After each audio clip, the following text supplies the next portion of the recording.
ሰላም ወንድሞችና እህቶች፣ ዛሬ አንድ ትምህርት ይዤ ወደ እናንተ ቀርቤያለሁ። ኢየሱስ እግዚአብሔር ነው የሚል ትምህርት ይዤ ዛሬ ወደ እናንተ ቀርቤያለሁ። አጠር ባለ ሁኔታ ዛሬ ሁለት ክፍል እናያለን። ሌላ ጊዜ ደግሞ እንደዚሁ እያሰፋን እግዚአብሔር በሚሰጠን ጊዜ ሰፋ አድርገን እናያለን። እግዚአብሔር ይመስገን። መነሻ ጥቅስ ዮሐንስ ወንጌል ምዕራፍ 1 ቁጥር 3 ላይ ነው። ዮሐንስ ምዕራፍ 1 ቁጥር 3ን አንስተን እንዲህ ብለን አነባለን። እግዚአብሔር ይመስገን።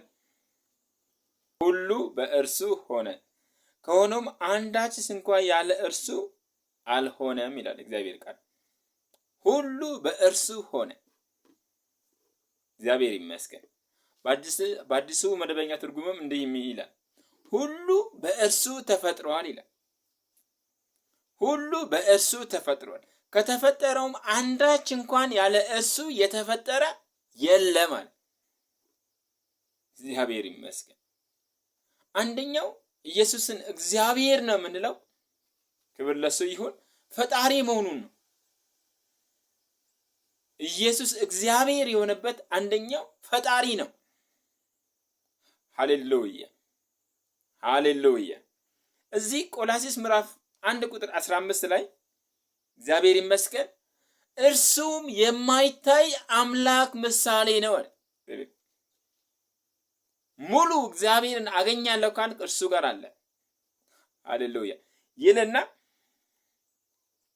የሚታዩትና የማይታዩት ዙፋናት ቢሆኑ ወይም ጌትነት ወይም አለቅነት ወይም ስልጣናት በሰማይና በምድር ያሉት ሁሉ በእርሱ ተፈጥሯል።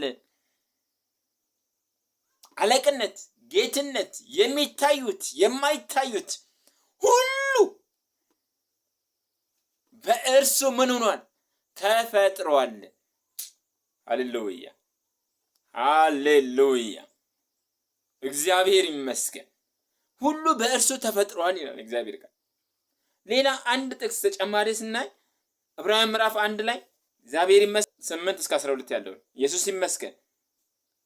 ስለ ልጁ ግን እግዚአብሔር ነው። ስለ ልጁ ግን አምላክ ሆይ ዙፋን እስከ ዘላለም ድረስ ይኖራል።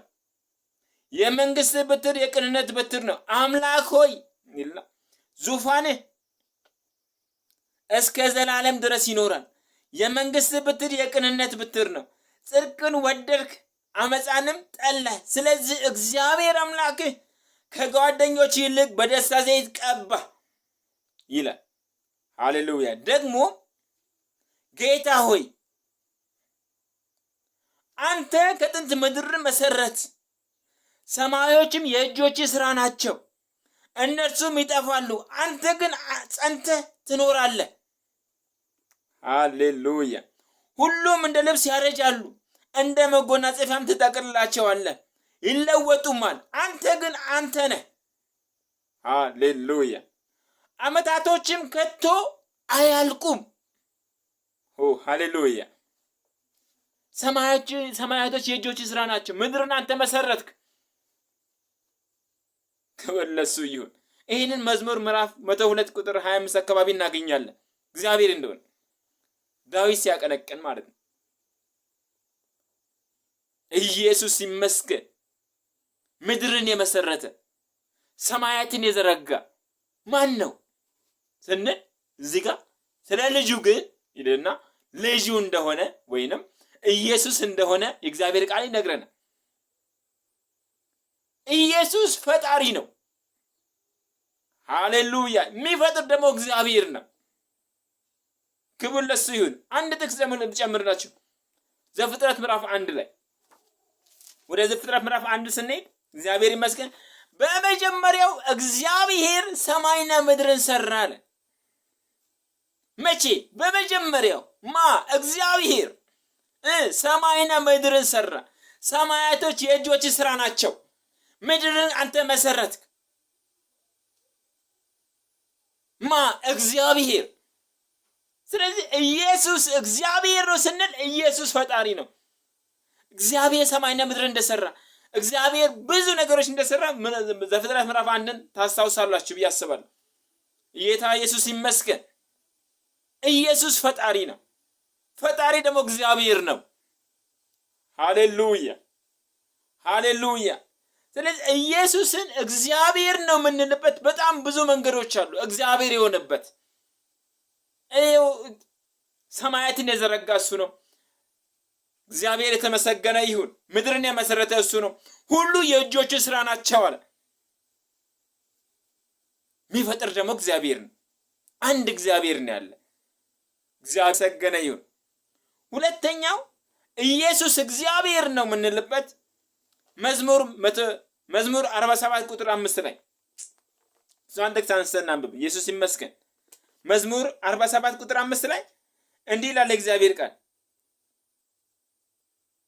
አምላክ በእልልታ አለ፣ እግዚአብሔርን በመለከት ድምፅ አረገ። ሃሌሉያ። አምላክ በእልልታ ከዛስ እግዚአብሔርን በመለከት ድምፅ ምን አረገ? አረገ። ሃሌሉያ። ከዚህ በፊት ባለን ትምህርት ያረገው ማን ነው ብለን ስንማር ልጁ ኢየሱስ ክርስቶስ እንደሆነ የእግዚአብሔር ቃል በደንብ ይነግረናል። ዮሐንስ ምዕራፍ 3 ላይ ከሰማይ ከወረደው በቀር ወደ ሰማይ ያረገ ማንም የለም። ከሰማይ የወረደው ማን ነው ስንል ልጁ ኢየሱስ ክርስቶስ። ሃሌሉያ።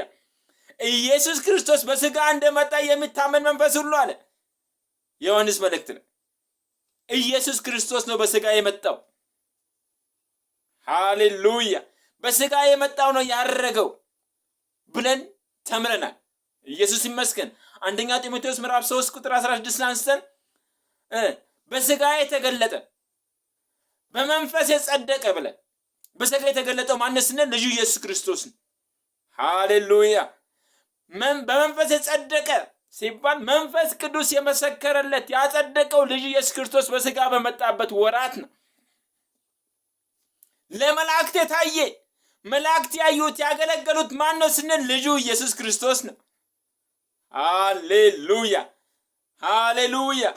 በአሕዛብ የተሰበከ በዓለም የታመነ በክብር ያረገ ስንል አረገ ማለት ምንችለው ልጁ ኢየሱስ ክርስቶስ ነው።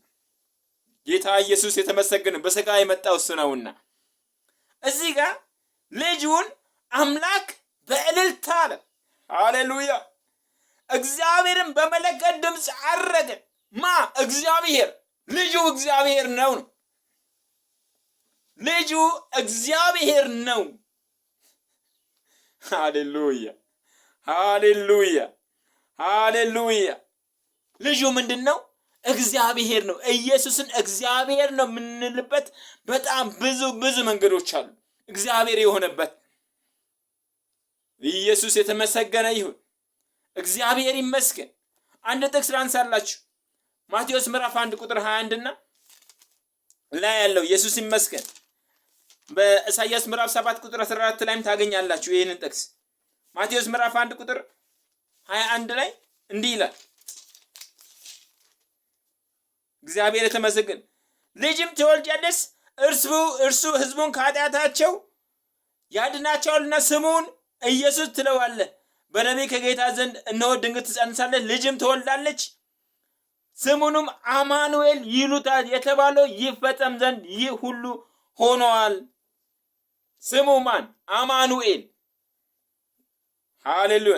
ትርጓሜም እግዚአብሔር ከኛ ጋር የሚል ነው። አማኑኤል ማለት ትርጓሜ ምን የሚል ነው? ለመጽሐፍ ቅዱስ እግዚአብሔር ከኛ ጋር የሚል ነው።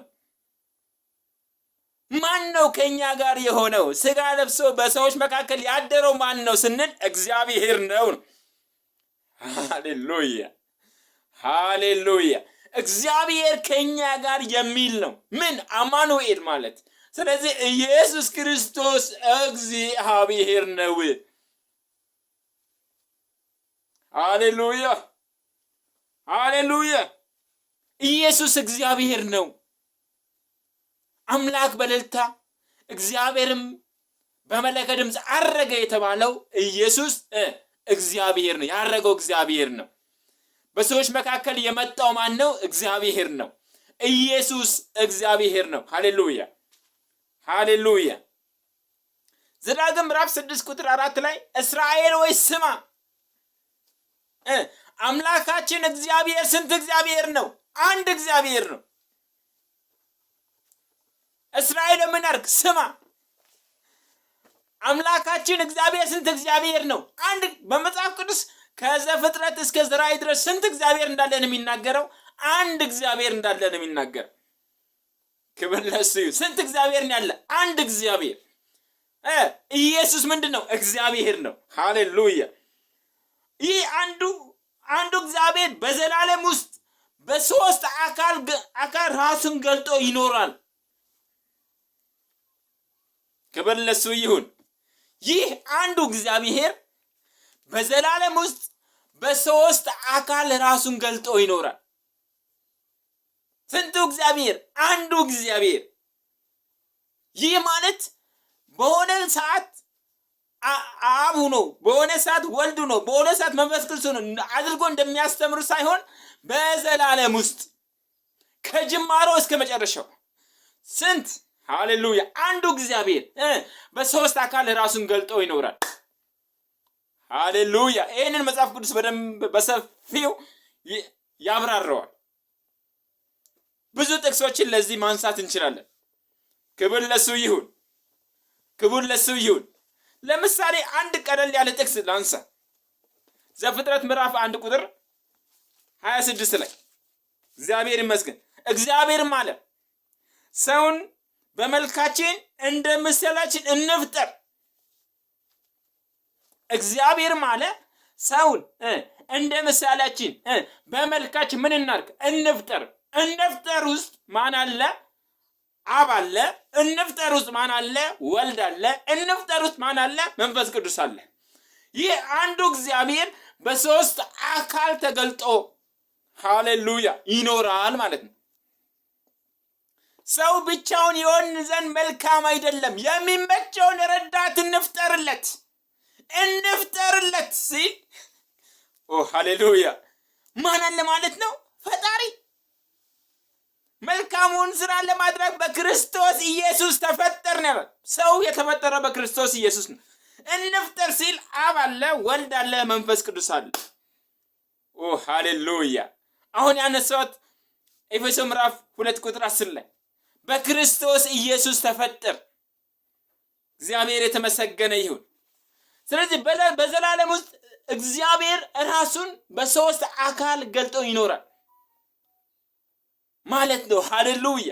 አንዱ እግዚአብሔር አብ ወልድ አይደለም፣ አብ ወልድ አይደለም፣ ወልድ አብ አይደለም፣ አብ መንፈስ ቅዱስ አይደለም፣ መንፈስ ቅዱስ አብ አይደለም። ሃሌሉያ ሃሌሉያ። ያለ መቀላቀል፣ እቺን በደንብ ስሙኝ። ያለ መቀላቀል ሃሌሉያ፣ ወይንም ያለ መዋሃድ። አብ ወልድ አይደለም፣ ወልድ አብ አይደለም፣ አብ መንፈስ ቅዱስ አይደለም፣ ያለ መቀላቀል። ሃሌሉያ። እንዲሁም ያለ መለያየት፣ ያለ መቀላቀል እንዲሁም ያለ መለያየት።